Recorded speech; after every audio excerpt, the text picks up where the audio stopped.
UFC Vegas 31 is in the books. Let's hit that intro.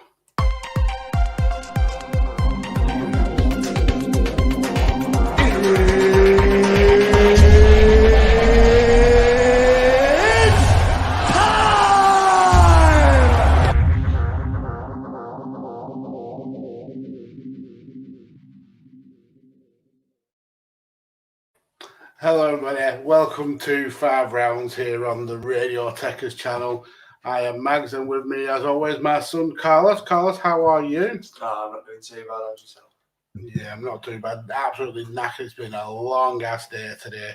But UFC Vegas 31 is in the books. It's all done and dusted. Let's quickly go through these prelims, then we'll get to the main card. So we started the night in the weight division with Rodrigo Ferreira getting the second round KO of Alan Baudot.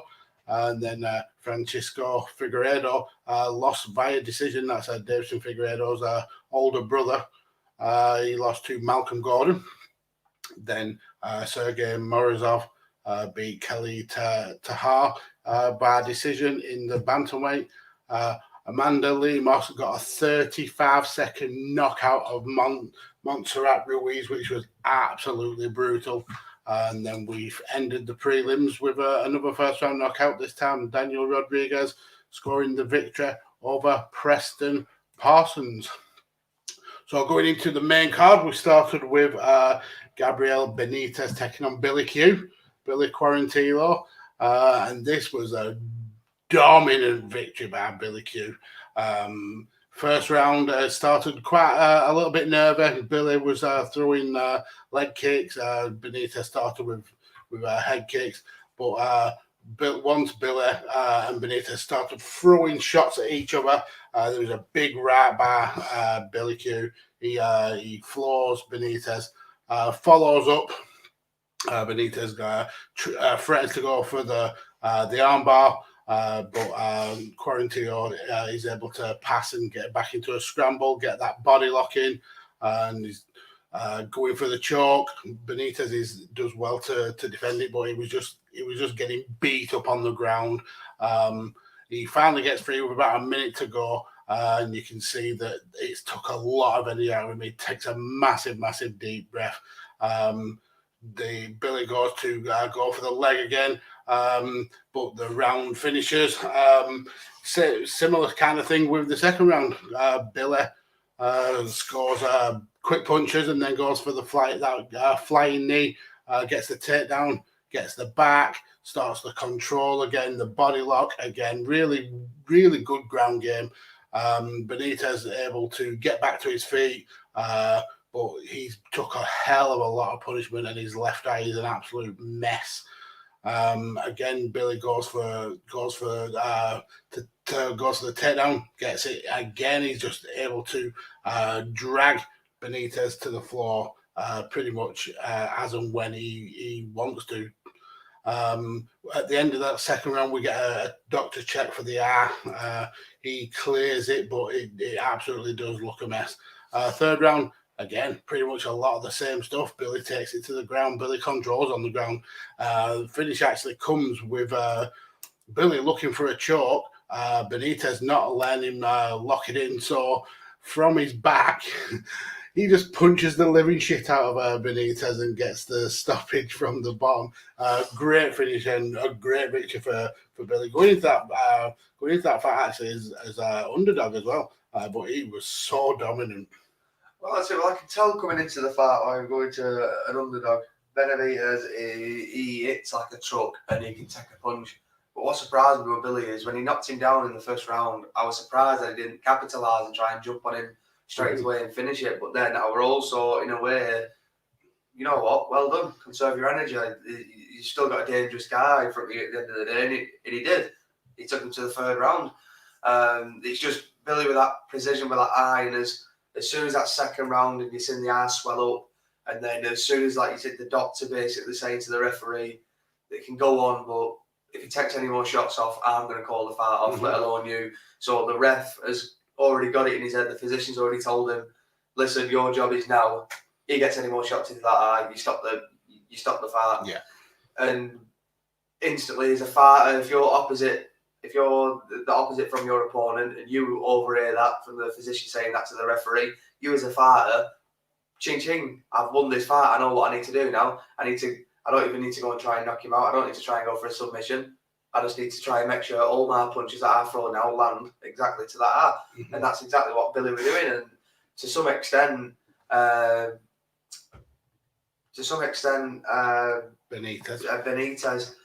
for some reason there, I hadn't forgot the Benitez in my head.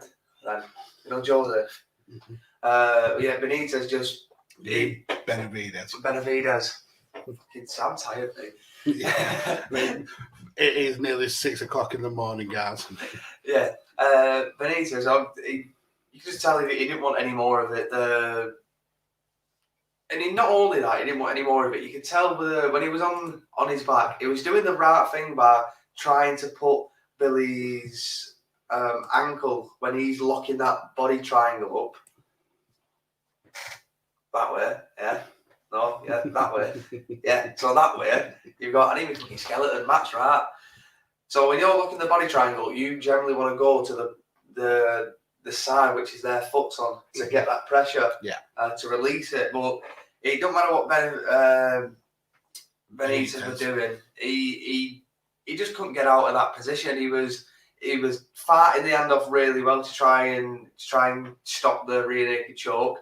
But he was just taking punishment and punishment and punishment. He couldn't get out of it. And the only thing he could do was try and stop the hand. And then to the referee, when you're a fighter and you're doing that and you can't see, that to a referee does look panic. Yeah, that's panicking. That's just panic fighting. So he's also looking at that thinking to himself, well, if you're not getting out of this, your eyes are already a mess. Now you panic throwing. I'm going to stop it for your benefit. And that's exactly what the referee did. And it were a perfect stoppage at the time. Could have happened sooner, could have happened later, but either way, Billy took that third round, saw the opportunity and absolutely took it. Mm-hmm. He knew the hour already beat up, so that was the winning point for him. As soon as he took him down, and that was it. He was just hammer fisting that eye, and the ref had to stop it. He couldn't defend himself at some point. I think after like the third or fourth punch actually hit him on the ground. I think we were just letting him hit him at that point. Like, fuck it, ref, just stop the fight. Yeah, it's a case of I can't stop him doing it, so I might as well let him, and the ref will jump in. Yeah. So after that, we had Rodolfo Vieira taking on Dustin Stoltzfus. Interesting last name. I'm going to be definitely calling him Dustin. But this fight was actually a really good stand-up fight for the first couple of rounds. Quite nervy in the beginning. Vieira he wanted control of the centre of the cage. Early point where both were looking for those big shots. Vieira's movement, it seemed really well. He looked really comfortable. But Stoltzfus started landing some big shots. But then once Vieira returned them back, Stoltzfus' nose it broke pretty much straight away, and you could see that was kind of like the eye for Benitez. It was going to be the target, and that's what Vieira landed time and time again. That jab to the nose. Going into the second, he concentrated a little bit more on going for the ground game, which I'm surprised really that he didn't go for in the first round, with him being really kind of technically gifted on the ground. But he gets the takedown in the beginning of the second, gets the slam. It's quickly stuffed, and we get back to the feet. But Vieira keeps that body lock on. Stoltzfus able to break it and get back to the middle of the octagon. But that jab was punishing Stoltzfus' nose all the way through the first and second round. Coming into the third, though, Stoltzfus knew he had to come out and finish this fight because he was two rounds down. He was getting beat up. Vieira ducked his punches, got the fight took to the ground, got to half guard. But Stoltzfus was able to quickly get up. Was then dragged back down, was was kind of like almost Vieira was looking to take the back, but Stolfus did a really cool, quick transition. Jumps out, got the back of Vieira, got the back of Stolfus and was able to lock in that rear naked choke. We didn't get a tap because Stolfus actually went fast asleep. After taking 2 rounds of punishment, Stolfus had to go for broke in that 3rd round, and it cost him. And he had a good nap at the end of the 3rd round. Yeah. Now, obviously, I didn't know what Mark was saying at first. When I was watching the fight, generally I try not to listen to the commentators whilst watching the fight, but then because you get that commentary bias. Yeah, exactly. Like you get the commentary bias, but when they say some stuff, my ears will perk up. Like, what'd you say there? So I didn't know what he was saying.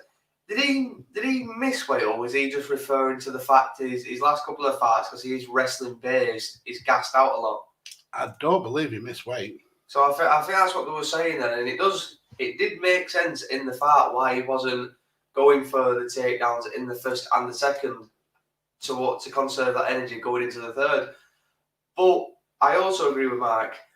If your strength is your wrestling, you use it, even though it's going to dwell on your gas tank initially, it's going to make you better, because if you're doing it in your fights and in the gym, it should generally work. It only shouldn't do it is if something's not taking place, like you're not doing the proper training, or you're not being professional onto different levels. You're not working out what you need to do on what day. Your nutrition, your cardio. A lot of fighters miss running out, and just the straight cardio, the endurance part of it is a massive thing in mixed martial arts. But yeah, he were able to stand for the first 2 rounds, and his arms, I don't know how people like him make welterweight, because he just looked a tank. He just looked like a middleweight. Yeah. He was just fighting. He might as well just start doing fucking catch weights in the UFC. But yeah, he was just so big. I guarantee I would to weigh both of them two now. Not one of them weigh 170. Oh no, definitely not. 190 minimum. So his jab was just laser accurate, and he just absolutely smashed Dustin up. His nose was just plastered. It was flat. Yeah. After the first jab, you just seen it sort of piss out, and the second one, it would just pop. It was like, shit, how many more is he going to take of that? And you could tell in the second round, he didn't like it, because he was the first one to shoot. Now, he didn't, obviously, as a wrestler, he didn't even have to sprawl. He just basically just moved, just fucking pivoted out of the way. So Dustin couldn't take him down. But yeah, it was a weird one for Dustin. You couldn't say to him that his game plan was shit. It just didn't work. He didn't have no head movement. That's why the jab was so effective on him. Yeah. And he was just after a while in the fight, he was basically just walking into the jab, and just his face was there for the open, so it was just jab all day. So once he figured out that, hang on a minute, I probably can't get past this jab, I'll try and shoot in. And when he shot in and he couldn't get a takedown, it's like, shit, he's the better fighter here. And then he went into the 3rd, and as we said, as Vieira. He's an absolute tank, and he were able to just, for such a big man, for him to just jump on someone's back like that and just position himself the way he did, and it was just smooth and fast. It was like a tiger just getting on your back. And once he had that choke in, he transitioned like a flyweight. Yeah, the speed of it. Well, that were it. And generally, when you're like, that's what Bisping were basically saying. That's if you can do that fast, that should generally be your go-to thing. It shouldn't just be, right, I'll keep it for the last round just in case I need it. Because, well, in this fight, it worked perfectly for him, keeping it to that last round. Yeah, because he broke down Dustin in the first two. Using the jab perfectly, we were able to just keep him at bay and not take any punishment. But as you go on, you're not going to be able to stop everyone in the tracks just with a jab, because you're going to fight people who's got head movement. You're going to fight people who's like, try and throw that jab all you want, I'll counter it, slip it aside, and crack you on over to So it's you've got to sort of count your next step. And for his next fight, he's obviously going to think more of, right, well, my wrestling is my strong suit. I'm going to need to do that a lot more. But he definitely needs to work on his cardio. But for the actual way he was able to get the finish and the respect as well that he's shown as well afterwards, when I think he was more looking for the tap, but Dustin was just as he let go. I think Justin went out, wakes up a couple of seconds later, like, oh shit, disorientated, what's gone on a bit, and Vera didn't try and push him off or move him or like. He just waited patiently for him to just get up, like off him, said thank you, sorry, blah blah blah, on to the next one. But yeah, class performance by both of them, and both of them have definitely got work to do. Oh yeah, definitely. So after that, we go into the middle of the card. Jeremy Stephens, this was his 33rd UFC fight, been with the company for 15 years, I think, altogether. To be fair, it may be his last fight after this performance. He was going up against Matthias Gamrot. Gamrot started with an early left, got the single leg, dragged Jeremy Stephens to the ground, grabs the left arm, goes for the Kimura. Stephens really kind of struggling to get out of the position. Gamrot looked like he was going to switch to an armbar for a second, but he did stick with the Kimura. That was a good decision because he synced it in, and Jeremy Stephens had no choice to tap. 1 minute 5 seconds, and Gamrot scores a massive victory. Yeah, what can you say with Jeremy Stephens? He's an absolute legend. He's fought the who's who you could fight in the UFC, especially over his 10 plus years with the actual company. Mm-hmm. He's one of the fighters that has got more fights in the UFC than a lot of people. Like a lot of fighters talk about like Bisping and them up there in the 20 club. That's a big thing for people in the UFC. So you've got to be on a different level to be in that 30 to 40 club. And that's what Jeremy Stephens is. And when I refer to that, meaning 20 plus fights, 30 plus fights in the UFC, I think like you said, what was this? His 33rd fight in the UFC. It's only like 4 or 5 behind Donald Cerrone. Mm-hmm. And I think he's at like 37, 40 fights, something like that in the UFC. So yeah, but it's just hard to say because it's hard to watch him lose. But then again, it's also a good thing because it just goes to show that these younger guys are getting better. Yeah. They're moving up. They're watching the sport. They know who Jeremy Stephens is. And Jeremy Stephens can't beat him as easy as it was. Like his pressure, but like he was known for. He was known as basically that tanky. In that first round, you need to stay away from him because he's going to try and knock you out. Yeah. Now people are just taking him down. Like we just saw in this fight, he got took down and it went for the Kimura. And this is the one thing I'm going to say now about the Kimura. Too many people commit to the Kimura because once you've committed to that Kimura and you don't get it, you put yourself in a worse position than you were in the first place. Your best bet is to just fucking let it go and kick and push off. That's your. If not, try and grapple back. Don't just try and grab hold of the arm because if you're on the feet and you grab hold of the arm, you're probably going to get lifted up and slammed on your head like Rose did. And then like this now, if you go to the ground and you grab hold of the arm and you commit to it too much and you overcommit to it and you don't try and grapple with it and you don't try and set it up by wrapping your legs around your opponent's body and etc., you're just putting yourself in a worse position. And your opponents, to someone who should be on that skill level, I don't want to blow my own trumpet, but if someone was to do that with me, I'd let them do that because I know initially I'm going to be on top of them, man. I'm going to go inside control. I know where this is going. So, fuck it. Carry on. And then before you know it, you're inside control. You've laid a couple of elbows in and they've let go of your arm. And the next thing before you know it, you've got your own Kimura on them. And that's the way I'm explaining it is the way exactly as it happened in this fight. I've saw it time and time again in other fights, in sparring, in the gym.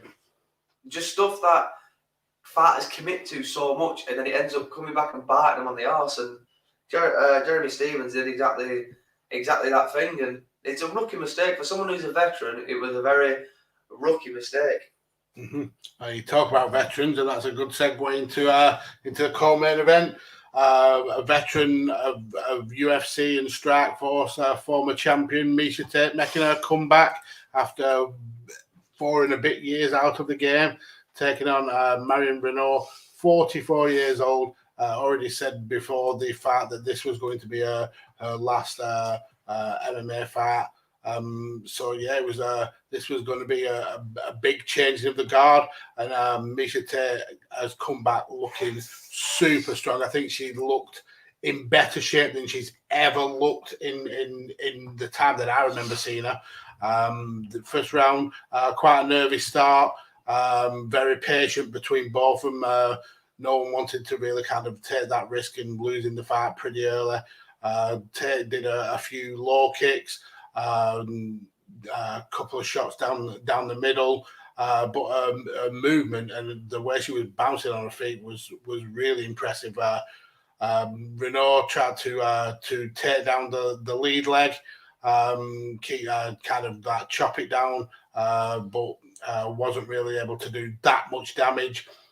We get a bit of a clinch up against the cage, knees swapped, body lock, then essentially it's just a little bit of a jabbing contest. Gets the takedown coming up close to the end of the first round, controls the ankle, moves past the leg, runs out of time, comes into the second round. Renault starts much more aggressive, landed a massive front kick to start, and lands some shots after that. Again, we see Miesha go for the takedown. Marion gets told by the referee about grabbing the cage. Then we get Tate lifting her up for a big slam. That was a heavy slam by Miesha Tate, but gets into half guard. Again, Miesha goes for the Kimura this time. And then, it was Marion that went for the Kimura on Miesha. And then Miesha did exactly how you explained it earlier, using your body to kind of press down, prevent that submission, which makes Marion let that go. They then stand up, and then we see Miesha get back on top of Marion, landing some big shots to end. See a little bit of blood from Marion Renault. Again, too late for Miesha to really get a lot of offense in that position. Coming into the third, Miesha was really kind of starting to push the pace now, landing a lot more punches. She gets Marion up against the cage and kind of like does almost like a Diego Sanchez blitzkrieg style. Marion essentially tries to scramble once Miesha goes for another takedown, nearly gets a crucifix, but that gives Miesha the opportunity to spin inside, start landing some shots. Marion's essentially trapped on the floor, face down. Miesha's just firing shot after shot after shot. Not really heavy shots, I wouldn't have thought, but plenty of them that Mark Smith, he essentially did what he saw in the first fight. The one against Billy Quarantillo, he saw that the fight was taking damage and not really doing much to defend, so he stops the fight. And a great comeback victory for Miesha Tate, looking to push on to get a title shot. Definitely. Cupcake, welcome back. Now, I'm going to be harsh on you because I love you too much not to be. 4 years coming back into the UFC, very impressive. Mm-hmm. Got no one without a doubt. No one can say that he's not impressive. Coming back to get a win like that. Now, people are already gonna say your opponent was 40 odd. your opponent was out. This was just a comeback fight, and to me, this is all it was. This was basically Dominic Cruz coming back to fighting that guy we fought. This was just a warm-up fight. I'm going to sound a bit like a dick here, but for me to be impressed, I want to see a fight someone in the top 5, a legitimate one. Because we, no disrespect to Marion, she was on her way out. She's known it for a good year. She's said it herself too many times. Like Dana says, once you start mentioning retirement, you're probably best off just doing it. She didn't seem to want to be in there. She just seemed to like, this is my last fight, my last payday. Don't matter what happens, I'm going to get paid. I'm hanging my gloves up anyway. Mm-hmm. That's the sort of attitude I got from her, because she didn't really seem to be wanting to fight that much. She wasn't. That fire wasn't there. You can just tell if you want to. When you're a fighter and you want to be in there and you want something so bad, you can just tell how people are fighting, how they are, and it were hard for me to look at her and think she wants this win. She wants to go out on a win. To me, she just wanted to go out. Mm-hmm. It doesn't matter how. Just get out the game. She's had enough of it. She's done. She's agreed with it. Fair enough to her. Well done. Nice one for what she has done in the sport, for how long she's been in the UFC. But for me, she to come back and be on form like that, wrestling was phenomenal, like it always has been. Her striking has got better, definitely better. But it's all right me saying this now against a person. Like I said, people are going to say your opponent's 40 odd, she was on her way out. So it's easy for me to say you've definitely got better when head movement was a problem. You got hit a couple of times and you didn't move out of the way. Now again, it's 4 years out, he's going to do that to people. You're gonna take off little bits. Overall, it was a fantastic performance. But now I'd like to see Cupcake actually versus someone who I know that she can. I know that she can test herself. But I knew she was going to win this fight. Simple as that. Like, she doesn't matter how long she was going to be out. She's just.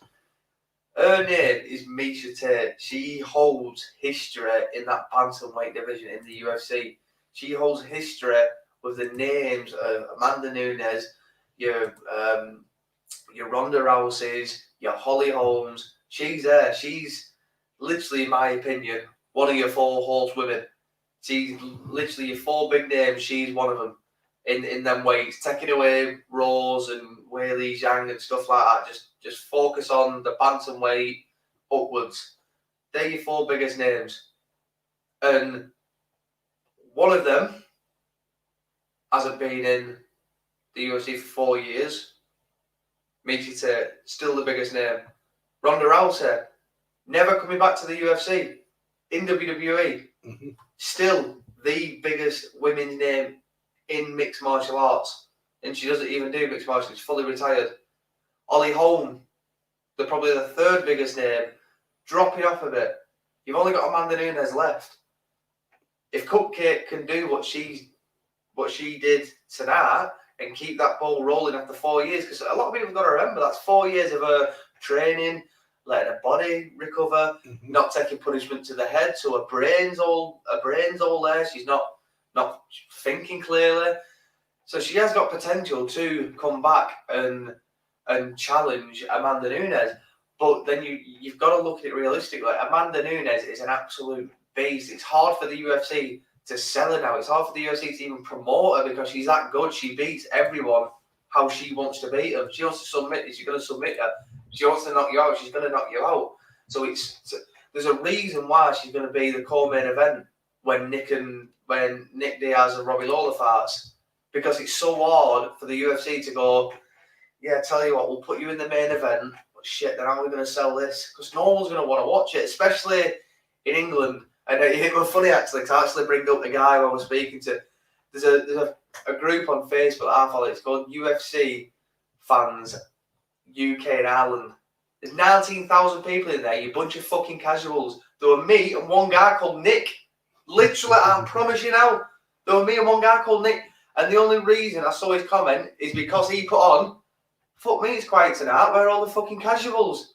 And I liked it and I commented that, oh, it's because McGregor's not fighting tonight, I'm guessing. Mm-hmm. And we're literally from, I think it was like the third or fourth fight in. Me and him were just having a conversation on that Facebook page. And it was like, you're taking the piss. There were 90,000 people who were up. So that's basically my point. It's going to be hard for the UFC to get them 90,000 people off their horses to fight, to watch basically Amanda Nunes beat someone when they can just wake up the next day, go right at Facebook, 2-minute clip, oh, she won again. Yeah. Oh, no surprise there. So it's good to have people like Cupcake back in the mix, doing what she's doing, and hopefully she can keep that go. She can keep that ball going. Yeah, absolutely. I'd love to see her back at the top. I'm not gonna lie. Yeah, totally agree. I think it's good that she's back. I mean, the fact that it took her so long to become UFC champion and for her to be back, yeah, it's cool. But let's get into this main event. The person looking to take up the mantle of teammate and one of his best friends, Khabib Nurmagomedov, Islam Makhachev, essentially the lightweight's boogeyman, because nobody wanted to fight him at all. Props to Thiago Moises for stepping up to take on the challenge. And you know what? He actually put in a really good performance. Lasted way longer in this fight than I thought he would. But ultimately, Makhachev did pick up the submission victory. First round was it was a lot of it actually on the feet, which I'm actually surprised with, because obviously we know that Makhachev is part of that American top team, part of that Eagles Fight Club, where it's very much ground-based wrestling, Sambo style. He doesn't actually score the first takedown until there's about a minute to go. And that's when he picks up Moises and essentially slams him. But in the 4 minutes build up to that, it was actually Makhachev was landing some really good shots, really kind of technically skilled with his hands, kind of matching Moises shot for shot. Second round, we actually see Moises go for the takedown. He lifts up Makhachev, drops him to the canvas, and then Makhachev, being that wily wrestler that he is, near enough grabs the neck and tries to go for the guillotine. But again, it was another round where Makhachev gets the takedown late in the round, was able to get that body lock, but was not enough time to really kind of work and get the submission. But what he did do really well was break down Thiago Moises. He knew that he could match him on the feet, but when it comes to the ground, that's where he knew his skill was so much better than Thiago Moises. So he had he didn't have to rush. He didn't have to kind of go for a submission what wasn't there. He knew he had the time and the patience to make sure that the submission was there and was easy for him to get.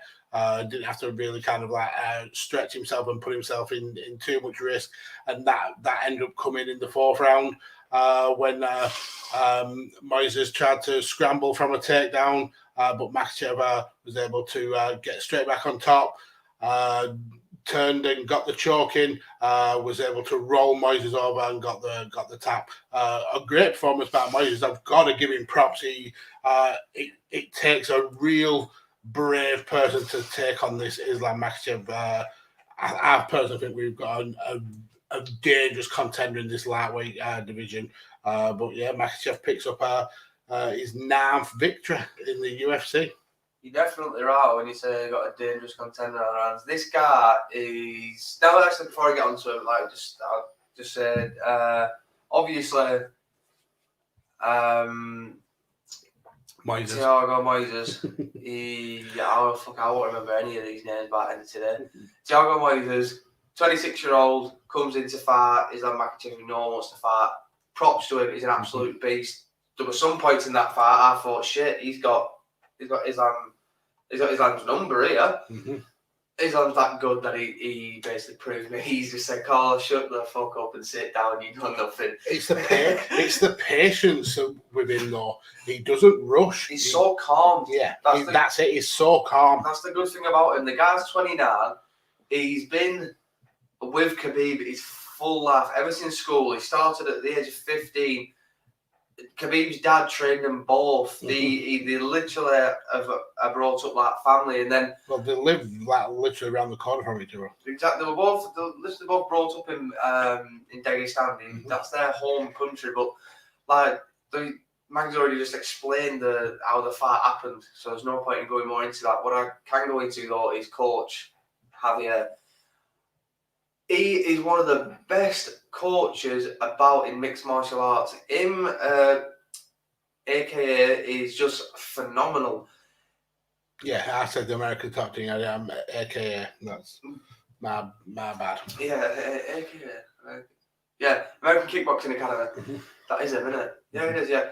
American Kickboxing Academy. With him, he knows that Khabib, Islam, Usman, he knows that all these lot can stand up. But then what's the point when they've got father's plan? What they've been training on their whole life? Yeah. What Khabib has basically built a legacy off, and what Islam can do. And we've seen it time and time again. Islam can do it better than Khabib. He can do it in a mixed martial arts format, way better than Khabib. His performance tonight looked a bit off, but I agree with someone who Nick or all them casual people.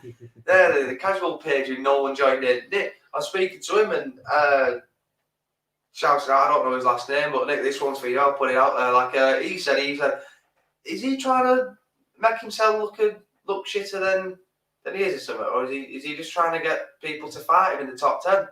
Because he did. His performance didn't look like it was as sharp as it usually is. Mean, that actually would make sense. If you're struggling to get someone to fight you, would you put in a weaker performance hoping to attract another fighter? Well, you could do, though, because it makes sense and it is clever. Because like Daniel Cormier said, this kid is 29-year-old, but he is not at 100% yet, and people don't want to fight him. So when do you want to fight him? At 100%? So... Well, he went all the way through 2020 with no fight because nobody wanted to fight him. He's a scary dude. Before this fight, he fought Drew Dober, and he got the arm triangle sub in that fight. But yeah, before that was September 2019. Nobody wants to fight him. He's literally. You think Tony Ferguson is the El Kukui is the boogeyman? He's not. This guy's the boogeyman. People are terrified of fighting him. People don't pick up the phone if they think they're going to be in a fight with Makhachev. And a poor performance, Mark gets on like Tony Ferguson thinking, yeah, do you know what? I'll take this fight. And then that's when Makhachev puts in the performance of his lifetime and destroys someone. Well, that's as well. People got to remember, it's not like the guy is worried about money or training or all like that. He's literally got family around him who's minted. He doesn't need to worry about that. He's literally training to come and take that belt off Oliveira. There is no doubt about it. You will see within the next 1.5 to 2 years. I will put money on it. He will be fighting for that belt. Even if it's just because no one wants to fight him and they've run out of people that Oliveira can beat. But he will fight for that belt one way or another. He's just too good. He's striking. He's up there with some of it. I wouldn't say it's the best, but he's striking, he's getting there. He's grappling. Well, you can't complain about your grappling. You can't say anything. Arguably one of the best in the world. He's far from Khabib. He's the best sambo wrestler to do it in mixed martial arts. Behind Khabib, he's got the potential to take over Khabib. So a lot of people, I'd say arguably maybe better than Khabib because he was 4-time Russian national champion in sambo, multiple-time world champion. Gold medalist in the 2016 Sambo Championships. This guy is scary good on the ground. Yeah, this guy is serious. And what a lot of people are obviously debating on, it goes back to the GOAT status of how can Khabib be GOAT? He'd only be like 3 decent people when you've got like John Bones Jones and stuff like that beating people like the Machida, Shogun, Rashad, Gustafsson twice, DC twice, which is fair enough. But this guy could actually go on to beat all these people in the top 10, pick up that belt and keep it for a fair bit.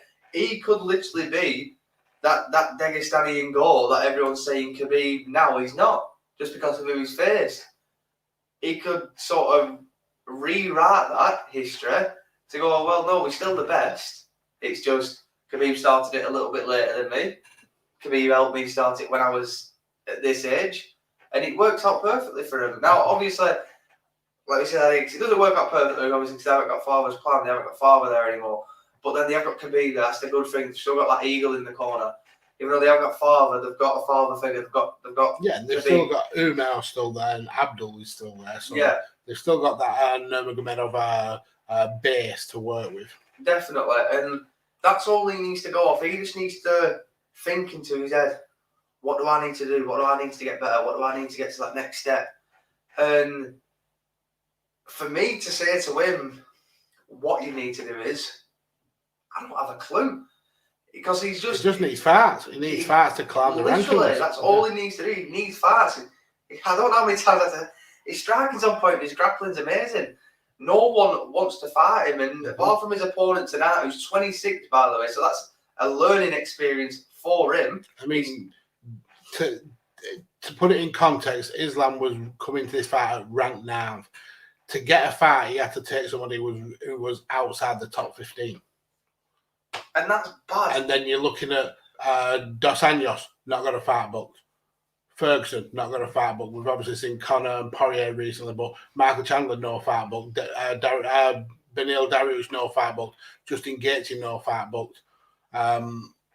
All them free to fight a top 10er, yet nobody's picked up the phone. Thiago Moises picked up the phone. Well, that's it. I was thinking it was. So whilst I was waiting for this fight, I looked at it just to set it up. And obviously, you know why Conor and Dusty won. That makes totally sense. And I thought to myself, all these other people. And like someone said on Facebook or Twitter, I can't remember which one, but they were saying, but there's rumours going about that they could be Gaethje versus Chandler. Rumours aren't happening yet. So why has no one accepted to fight this fight? Islam's right there, right now. You've got all these other guys who are killers, physically killers, but yet they won't want to fight him. I mean, there's 3 people in the top 5 that have got win streaks of 3 and above fights.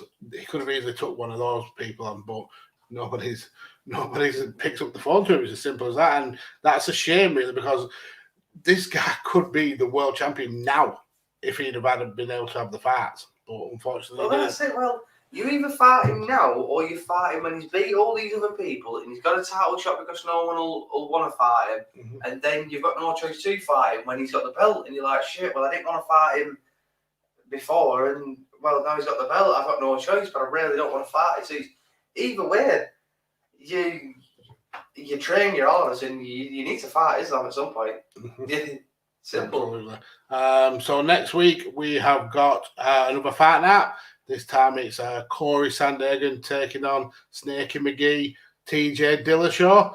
In the bantamweight, it's a very kind of a light weighted card. It's we've got a co-main event in the women's bantamweight, Aspen Ladd versus Mercy Chiazon, Carla Phillips against Raulian Pava, Darren Elkins and Derek Minner, and Macy Barber versus Miranda Maverick. So tune in next week to 5 rounds to hear me and Carlos break that down. But thank you everybody who's watched along. Thank you everybody who joined in from Twitter, from Facebook, from YouTube, and from Twitch. Go and follow Radio Tekkers and go and check out the amazing content there, including a video by Carlos here who did a breakdown of weight cutting and its scientific benefits in MMA.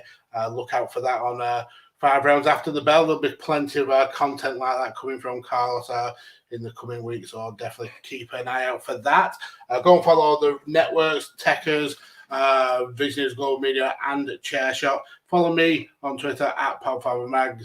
Follow Carlos here at Kurtbait_Carlos. And follow Five Rounds on all social medias. If it's on Twitter, it'll probably be me. If it's everywhere else, it's definitely going to be Carlos. But yeah, thank you all for listening and watching along. And that is the end. Adios, amigos.